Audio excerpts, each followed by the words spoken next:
Contender Series 2025, week number 8. This is the weigh-in recap show, full card predictions, and the betting breakdown. I'm looking forward to talking about each of the matchups on this card after seeing the fighters on the scales. So make sure you guys smash that like button. If you're new to the channel, subscribe. Turn the post notifications on and make sure you share the video too. And also note, I'll be live for the entire Contender Series card Tuesday, 8 p.m. Eastern Time. Don't miss the fight companion. And let's get into the first fight of the night. We have the matchup between flyweights Rashid, Vagabov, and Paulo da Silva. Odds are really wide in this fight. It's because Vagabov is a Khabib Nurmagomedov prospect, and he looks damn good. I'm picking Vagabov to win. On the opposite side, though, da Silva's a Charles Oliveira prospect, but he's only 23, and I really think he's getting rushed into this matchup. With Vagabov, you have a combat sambo, master of sport. His level of takedown threat, grappling control, submission threats, ground and pound is incredibly high. And it's something that Paulo da Silva hasn't seen before. Da Silva's a grappler in his own right. He's got a lot of submission wins, 9 wins by sub, long limbs, seems to be a pretty good athlete. It's just on the mat, I really think there's going to be a disparity of who ends up in top position and who's more effective from there. I think it's relatively low likelihood that Paulo da Silva is throwing up a triangle, an arm bar, or even a Kimura from bottom position against a Dagestani grappler like this. I think when Vagabov gets on top, he's like a cinder block, very good pins and top control with good back takes. Striking wise, I'll say Vagabov is deceptively fast, and I feel like he does have pretty sound kickboxing knowledge and good rhythm to his striking, though it's to enhance his takedown threat by striking to set up, getting fights to the ground, and dominating from there. On the side of Paulo da Silva, he does have some athletic stand-up, pretty good fast straight punches, little bit raw talent at only 23, but you can definitely see the potential on the table. I feel like both guys are talented. I just think Vagabov is more farther along in his MMA development. So I do think Vagabov wins, probably live to win by either a decision or potentially a submission. But I'll say it straight up. I think Paulo da Silva in a couple of years could come back on Contender Series and get a UFC spot. I just worry it's too much too soon. I think if they were the same age with the same amount of, high level experience, I'd be thinking something different. Maybe Paulo da Silva would upset Vagabov, but his best win is his most recent fight by a real competitive split decision against Hugo Paiva. And then it's really just novice opposition time and time again. Whereas Vagabov fighting in UAE Warriors, they're consistently giving him stern tests, and he's passing those tests. So I have to favor the Dagestan fighter, Vagabov, to get the win. It is probably a submission, but the athleticism and length of Paulo da Silva could keep him in the fight. If Vagabov did go out and win a decision, I'm not going to say I'd be shell-shocked here. Let's check out the fighters on the scales. We got pretty shredded up, in shape, Paulo da Silva. He looks ready to go. And I think he's a good prospect. I just think it's too much too soon. Now, Vagabov, he looks like a little mega mind freak, to be honest, dude. Holy shit. Very strange aura about him. I actually preferred him when he had the receding hairline with like the, middle-aged accountant father dad look beforehand. I feel like this is a little too scary for me, man. I feel like I really am looking at Megamind. Yeah, I don't love it. There's the face-off. Guys are of similar stature. You can see, though, the more developed build, the muscularity on like the back, the triceps. That's years more of, grappling, wrestling experience. And I think that the Dagestan fighter is going to be too much in those areas. For a talented kid, though, I really have to push this narrative. I want you guys to understand, I think Paulo da Silva is good. It's just he's not ready right now. This is too much too soon. And Vagabov seems UFC ready right now. Vagabov is a minus 525 favorite. Disgustingly wide odds. Paulo da Silva is plus 410. We don't have a full list of props out yet. Over 1.5 is minus 160. I do think da Silva's jiu-jitsu knowledge and athleticism and length, too, of his limbs could keep him in the fight to go to the later stages. But I do think Vagabov is very live to eventually finish him. If you look at Vagabov's resume, I mean, the guy's been good in all areas. 4 decisions, 4 submissions, 4 KOs. But right now, he's riding a 4-fight finish streak against guys with Pretty good experience, 23-6, Denis Aruja, right? Bayram Shamandov, 9-3. The name that I'm not even going to try to pronounce, right? 19-9. He's been out there against guys that are seasoned, and I like that more so. Paulo da Silva deserves respect for getting a decision against a pretty good striker in Hugo Paiva, but he was also taken down and had some compromised moments. So I think Vagabov wins. But what I don't like is he has the shortest reach at 5'7" I think I've ever seen. 63-inch reach. He has that Jesus Aguilar, Artem Lobov T-Rex build on him, like that, Cody Garbrandt short arms. But you know what? It seems to work in the grappling department for him well. So I'm going to pick Mr. T-Rex Vagabov to go out and win the fight. I think he can do it. Next fight on the card, we got Curtis Campbell versus Demba Seck. Now, Curtis Campbell looks like an absolute dork. He's deceptive with these oversized glasses, and his eyes look magnified in them. I swear he's doing it to play the heel. The Pink Panther nickname, he plays into the eccentric vibe. I'm going to pick him to win. Curtis Campbell is the better fighter. Demba Seck's intimidating. Shredded and jacked. Looks like a big, scary puncher, but when you really look at Demba Seck's game, he's like a raw talent at 31. If he was 22 years old, I would maybe say, hey, well, each and every fight, how much improvements can he make?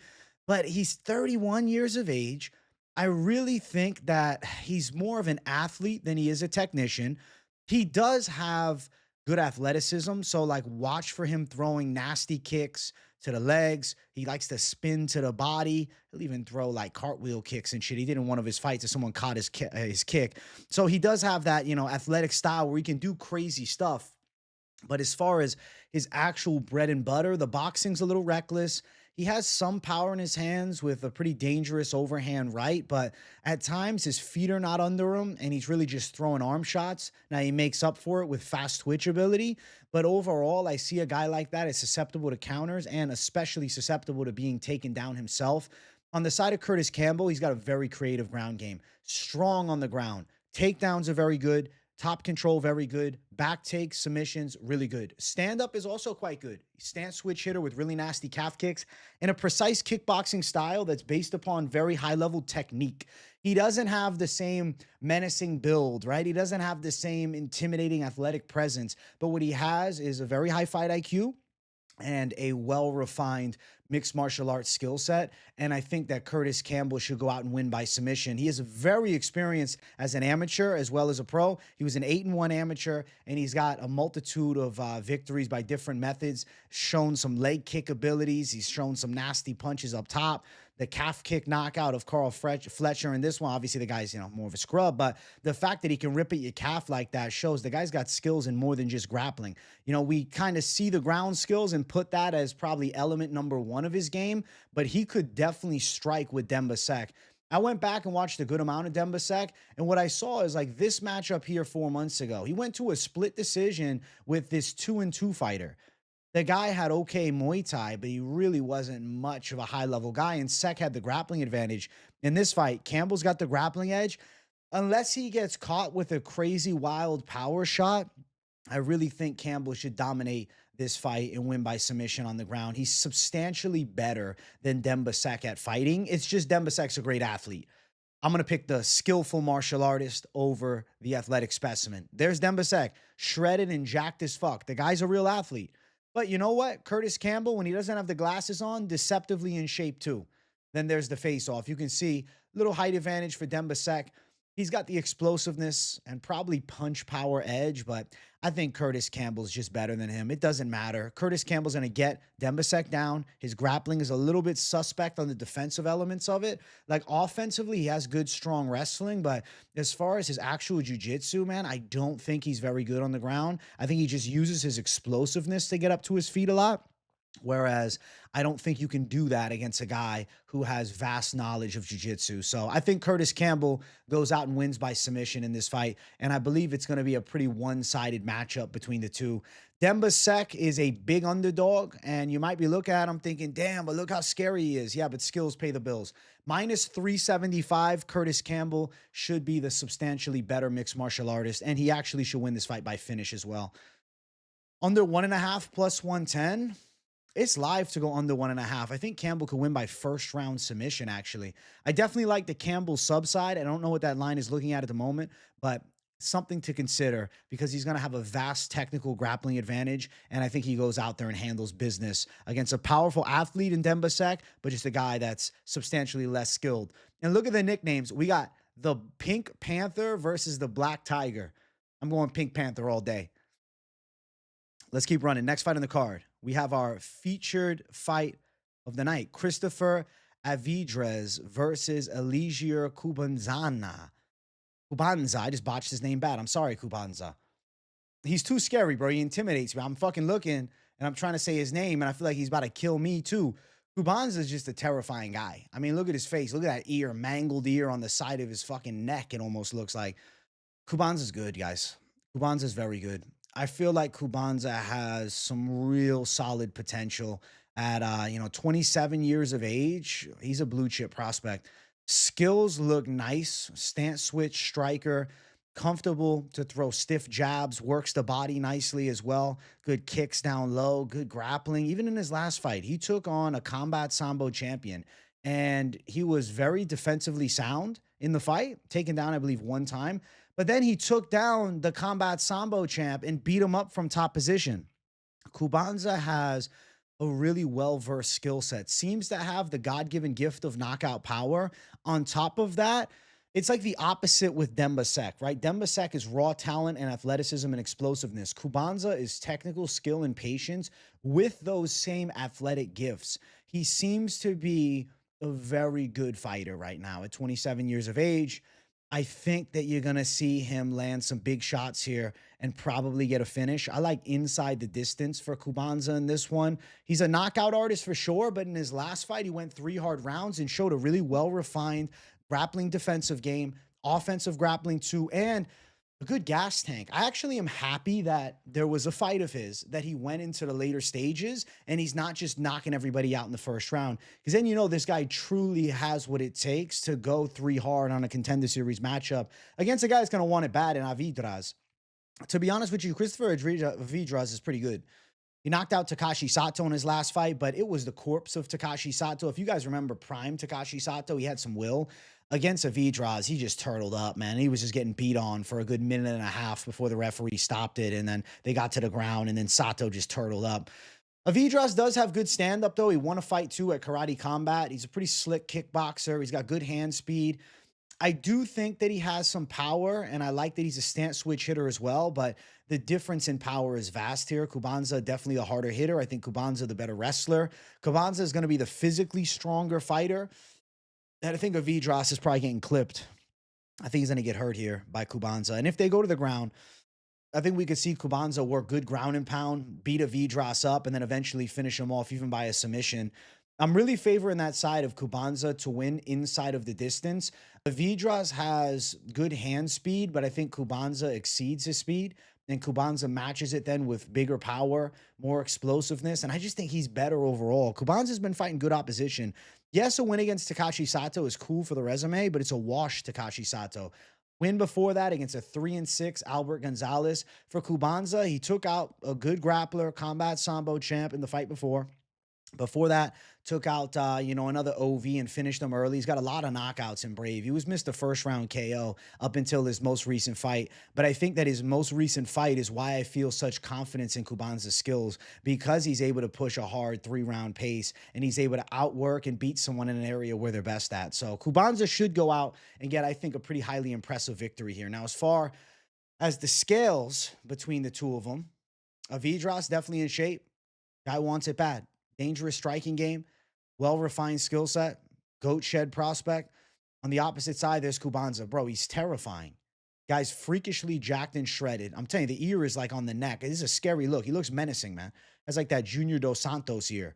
Then there's the intense face-off. Even at the face-off, it's like Kubanza won the battle. Like, even though Avidrez was trying to stand his ground, it's like he's backing up. He's like, oh, fuck, this guy's scary. Yeah, I think Kubanza is going to do well here, and I'm going to predict that he goes out and gets a finish win. As far as the odds here, Kubanza minus 265 in the favorite status. Avidrez plus 225. I think Kubanza also has a very good chin. He got caught by some big shots and didn't seem to be any bit affected in his most recent fight. The under 1.5 is minus 145. To be fair, it could go towards an over 1.5 at plus 125. Though I'm predicting Kubanza to get a victory, he could fight smart, win a later stoppage. I mean, it's not a guarantee that he knocks out Avidrez in the first round. Avidrez is pretty good, and he's never been finished as a professional. So I don't want to push the narrative that I think it's going to be a complete walkthrough. I think Avidrez has moments, but I do think Kubanza lands bigger and better shots and then will get it done inside of the distance. I don't know what ITD line is going to look like right now, but I'll assume it's towards minus 110 to plus 115 and over 1.5 at plus 125. It's possible they go over a round and a half. Though Kubanza has missed a first round KO, you have to give some respect to the other side. 5 first-round knockouts and then 1 third-round knockout with 1 decision. We could hit the over 1.5 mark. Then again, though, with Contender Series and the way these guys tend to fight on Contender Series because they know contract is on the line, I can see a very aggressive Avidrez coming out and getting clipped with something big early. So Kubanza inside distance is what I like here, and I think he does go out and get an impressive finish. Let's get to the co-main event. We have Jourdain versus Magno Diaz. Yes, this is Charles Jourdain's brother, and yes, Magno Diaz is a Fighting Nerds prospect. I'm going to pick the side of Jourdain to get a W in this one. I think that he can pass this test. Now, Magno Diaz has some big knockout power. He's an aggressive striker with a really dangerous overhand right and a powerful left hook. He closes the gap actually well with that left hook to the overhand. And he does have pretty good explosive abilities, can dart in and out of range at a high rate. And I'd say he definitely scary on the feet. Like if you're sitting in the pocket slugging with him, you can get caught big. The guy's got the God-given gift of power. He's definitely an aggressive striker and a guy that looks to finish you. Like he's a knockout puncher without a doubt. Recent wins, he's dominating people. But I'll look at the Jourdain side, and I think he's a more well-refined boxer. He actually has a professional boxing background. He has really good hand speed. The Jourdain brothers both are fast. Jourdain reminds me of his brother, but he might have a higher ceiling than Charles does. He's a really fast kickboxer, nice low kicks, good boxing combinations in close. What I like about him is his close range combos. Like he has this nice hook to the uppercut flurry in close, will rip an uppercut, then a left hook after it. He's creative in close range. And I think in this fight, especially with Magno Diaz as a guy that I see pushing a pace and attempting to get in close range here, I think Charles Jourdain is going to have the boxing chops to deal with the side of Magno Diaz's explosive power striking. I think Jourdain is the faster and sharper striker. And then when I look at the grappling, I think that Jourdain by submission is definitely a possibility here. He's got good Brazilian jiu-jitsu, as does his brother. He's got that tight gilly like his brother does too. Yeah, man. I feel like Jourdain is coming together nicely. Now, I didn't like that he had a long layoff here, and then he came back 4 months ago. He got a finish. He's had some absences. I mean, 5 fights in 7 years is not a great look. He hasn't been consistent with his, MMA career, but in the meantime of it, it's not like he didn't do any combat, right? He was doing boxing for a while. Like he decided to go boxer mode from 2019 all the way to 2022. I mean, he was more so focused on professional boxing, and he's a good boxer. And I can see why he was doing boxing. The guy's got talent on the hands. And I think he's going to be sharper and more precise with hands than Diaz. And he's got the good kicking skills to match and the ground skills too. Confidence is high. Both guys 28. Size advantage Jourdain I like too. He's going to be longer and taller. That's a factor. Let's check out the scales here. I think Jourdain, hard-fought decision win, though a KO or submission is possible. Magno Diaz demands some respect, man. The guy looks like he's straight out of a fucking Brazilian prison. Holy shit. And is that Charles Jourdain? You can tell that's his little brother. The same vibe the two of them have. Then there's the face-off. Look at the difference in height, though. And look at like where their shoulders are. The shoulder of Jourdain is literally to the fucking upper lip of Magno Diaz. I like Jourdain's stand-up. I think Magno's going to look for big shots. I think Jourdain could clip him. I think Jourdain could strike him up from distance. I think Jourdain could out-grapple him. I think Magno Diaz is going to be over-aggressive with power. Fighting Nerds team, listen, they're on a bad losing streak. I'm sure he's looking to prove a point in this one, but I just don't think that he beats Jourdain. I'm going with the Jourdain side to win. Minus 145 on Jourdain. At open, he was an underdog, actually. Plus 130. We actually just got line movement. Minus 160 for Jourdain now. Magno Diaz plus 125. I like the Jourdain side. I think he's going to get the hand raised. Let's see. Over a round and a half, minus 193 is probable. It's Contender Series, so violent finish is always there. I could see Magno Diaz getting caught in a gilly. And I could see Magno Diaz getting dropped with a big punch, especially with the aggressive style. You know, we saw it with Gene Silva. He didn't respect the opposite side in Diego Lopez and kind of just tried to walk him down and land thunder. And if you try to do that against Jourdain, a counter shot, check hook, KO is definitely live here. So I'm going to go with Luis Jourdain to get the win. Method of victory is blurry for me. I mean, it's Contender Series, man. They both usually are going to come out with a fast start anyways, but now with the UFC contract on the line, I could see Jourdain catching Magno Diaz and then clubbing subbing him. So Jourdain to get the win is the official pick. I think he passes the Contender Series test, and I think we're looking at another Jourdain fighter on the roster, and it'd be cool to have the brothers out there. And unfortunately, another loss for the Fighting Nerds in this one here. Let's keep jumping. Main event of the evening. If you guys haven't yet, make sure you guys hit that like button. If you're new to the channel, make sure you subscribe it up. We have Vitor Costa versus Damian Pinas. Yes, Vitor Costa, Fighting Nerds fighter, and Pinas, Baby Yaga, or Baba Yaga, excuse me. Cool nickname, I guess. Who was it? Bryce, Baba Yaga, Henry? I don't know. There's somebody in BKFC with that nickname. I've seen it before, but that doesn't matter. Let's talk about this damn fight. Let me not go on a side tangent. It's a weird one because I really think the odds are right. It's a coin flip fight between two guys that I think are flawed. I'm going to say that straight up. I don't know if either one of them are necessarily ready for the UFC, but I'm going to pick the side of Pinas to win. The reason that I am picking him is because the guy seems to have very good cardio and zero quit. I have seen in all of the fights I've watched this fucking guy get taken down. He's been taken down. He's been controlled. He fights his way back up. He fights his way back up. He gets strikes going. Opponents gas out fighting against him, trying to put him away. Seems like one of those very fit dudes that's hard to finish. Now, on the side of Vitor Costa, violent knockouts. Big puncher. Aggressive puncher. But really hittable. I mean, he closes the gap with big power, but he's there to be cracked on the counter. And then you look at the side of Pinas, he has a very thunderous straight right. The guy has the God-given gift of knockout power. His right hand is thunderous. And with Costa in a little bit more of the square Brazilian Muay Thai style, coming out aggressive with those wider punches, I could see him getting clubbed by a big straight. Now, I'm sure that he lands a bit. I'm sure that he presses Pinas backwards. I'm sure that it's a competitive fight in moments. But I do think that if there is someone that gasses here, it's Costa. If I am on the Costa team, I'm like, yo, we got to try to take this guy to the ground and submit him. The thing about Pinas is even though he is susceptible to takedowns, very hard to submit.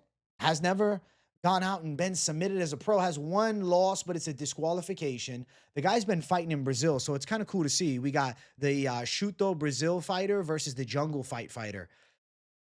I think Pinas can get it here. He's a Nova União prospect. He's got the 3-round cardio. I don't know about Costa in the later stages. I mean, Costa, as of late, has been a bit of a destroyer, taking out, guys here pretty easily. 4 straight wins by first-round sub. Then you look here. Do you guys remember Miguel Firmino? Look at this chubby guy. He wasn't as fat when they fought, I don't believe. But, you're looking, actually, I think he was. It was at light heavyweight. With Miguel Firmino, split decision, and now Firmino is pretty shit. I just have some red flags around the side of, Costa in the later stages. Like, I think first round aggressiveness and power could get to Pinas, and if he knocks him out early, you definitely favor his side. But Pinas seems like a guy that's really hard to put away, and his comeback ability is good. I mean, even though he's got, finishes in the past 3 fights, even against Gregory, right? Gregory was trying to press him backwards, trying to take him down, and then eventually wilts. Wesley Silva knockout in 1 punch with the straight right.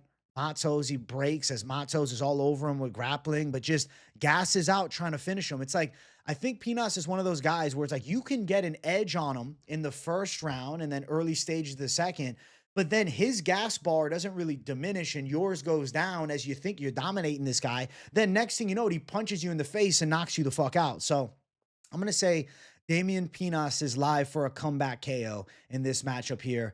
And I'm going to pick him against the power hitter in Vitor Costa. Both guys with power, but I'm going to favor the guy that has proven comeback ability against the Costa side. Now, you're playing with fire on the gambling side, but let's look at the scales before I talk odds. Both guys in shape, Pinas shredded, ready to go. Costa looks pretty good. Intense face-off between the two of them. I don't know, man. Pinas has a good energy, whereas Costa is just cold stare, looking into him, trying to intimidate him, but he's not. I think Costa's looking past him. I think he's over aggressive. I think it's going to be a typical fighting nerds aggressive attack, and then I think we're live to see Pinas knock him out with the counter. I'm going to go Damian Pinas for the knockout. Minus 119 for Pinas, minus 101 for Costa. At open, the odds were even. The odds are essentially still even. I think it's a violent fight. Under 1.5, minus 190. I like under 2.5 more. They could head into the later stages.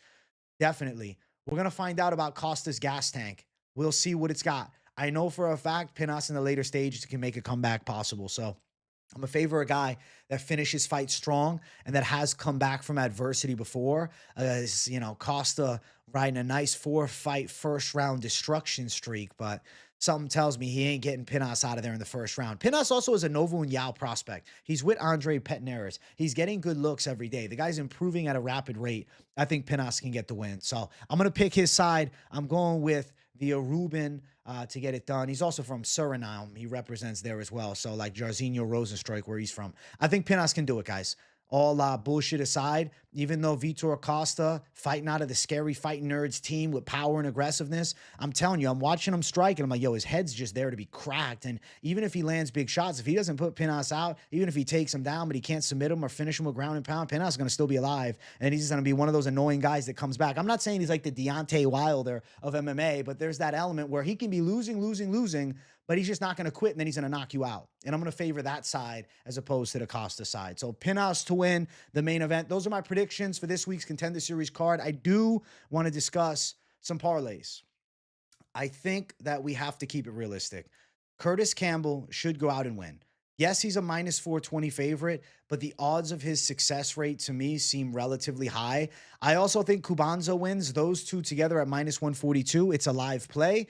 Do you believe in Dagestan? Because if you do, Vagabov gets you plus 102. It's not great odds. It's not exciting lines. Now, if you're thinking that Jourdain can win, which I do believe Jourdain can win, I really think Jourdain could go out and put a solid performance on. Jourdain and Campbell at minus 101. If you also believe in Kubanza, you got plus 175 for those three. Now, if you think Pinas is going to get a comeback KO, you think he wins, it's plus 389. You want the sweep, plus 478. Chalky lines, I'm going for, I guess I'm technically going for a favorite sweep, but the main event is a 50-50 line. I don't have the props available, but I will give you guys an idea of something that I'm thinking. Curtis Campbell to win by submission seems very live. Kubanza inside the distance seems live with Jourdain down the center. Maybe a Pinas win by KO, right? And then Vagabov straight. You could play it like that. Let's see what the over 1.5. We don't have it listed here. Let me see. I got to look at over 1.5 here. Over 1.5 is plus 165. Under 2.5, minus 190. Over 1.5, plus 125. Under 1.5, plus 110. Yo, Campbell's live for that under 1.5 at plus 110. Campbell under 1.5. I mean, I'd rather just put Campbell in the lineup, but under 1.5 at plus 110 with the side of Kubanza. I mean, you're going to look at something along these lines. It'll probably be about plus 190. My math might be a little bit off, but approximately that. How you want to parlay it up? I think you got to mix in props to really do some damage here. Campbell should submit Seck. I think that's pretty damn close to guaranteed. Inside distance, if you want to play it on the safer side. I think Kubanza is very live for inside distance. If you want to chase the value, I mean, you could argue that Kubanza takes his time, gets a later stage win, over a round and a half at plus 125. If you mixed in a plus 125 Kubanza over 1.5 rounds with the Jourdain, you got plus 254, right? And then if you like the plus 110, also on the lineup, you'll be around plus 620. If you had, I mean, obviously it's different names here, but what I'm talking about is under 1.5 with Campbell and Seck. If you went Kubanza, if you went the Kubanza over 1.5, right? And then you go with Louis Jourdain, you believe in him. Even if you don't like Jourdain, just those two together, plus 349. Then you like Vagabov, now you're at plus 430. You think Pinas wins, you got plus 845. Then you added Jourdain to be plus 1421. So you can spin things to get some more value. I don't have the full list of props. So what I'll do is when you guys tune into the Fight Companion tomorrow, I will talk about the props to close out the show. All right. And tomorrow afternoon, if you tune in to the lunchtime live, so you definitely should, I will also be discussing Contender Series prop betting. So make sure you guys tune into the live streams tomorrow. We'll go in depth about everything as much as we can. Don't have the full slew of props right now, but that's where my head's at as far as what the parlays are looking like. I think that a Curtis Campbell, a Kubanza, a Vagabov, very likely to win. I think Jourdain has a high likelihood, and I think Pinas would have come back KO. Inside distance, Kubanza, submission win for Campbell. Vagabov, I lean towards the yes on the sub side, but I will say the Silva could be tricky. So even an over 1.5 at minus 160 there could actually be something to consider. If you want to go Vagabov's over 1.5 with Campbell, you have near even money at around plus 100. And then if you also went with Kubanza, you'd have plus 175. There's ways you can make it happen. You put the over in the Kubanza fight, plus 338, right? There's ways you can spin it. There's ways you can play with it. You don't want Jourdain. You still get plus 172 for Campbell in the over in the Kubanza fight, you know?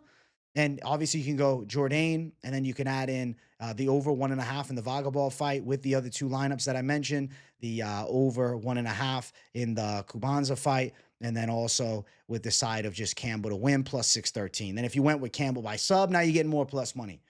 I hope you guys are understanding how I'm saying it. I get it. It's tricky. We don't have all the odds in front of us, so we're doing estimations of the lines mixed in with some close ones. But play it intelligently on the parlays. I say do your research, see where it lines up with mine. Definitely a fun Contender Series card. Interesting matchups. I think there's some maybe not as high-level talent in the main event, but some fucking grit and dog in that main event, and then some real prospects throughout the card. So fun week 8, definitely worth watching. Hit the likes button if you guys enjoyed. Make sure you subscribe it up as well. W to the people. Let me know in the comments what you thought of the picks. If you got nothing to say, just enjoy the content. W in the chat to boost the algorithm for your boy. I love you all. Thank you guys for tuning in, and I see you guys all week long. Keep it locked in on the channel. Peace out.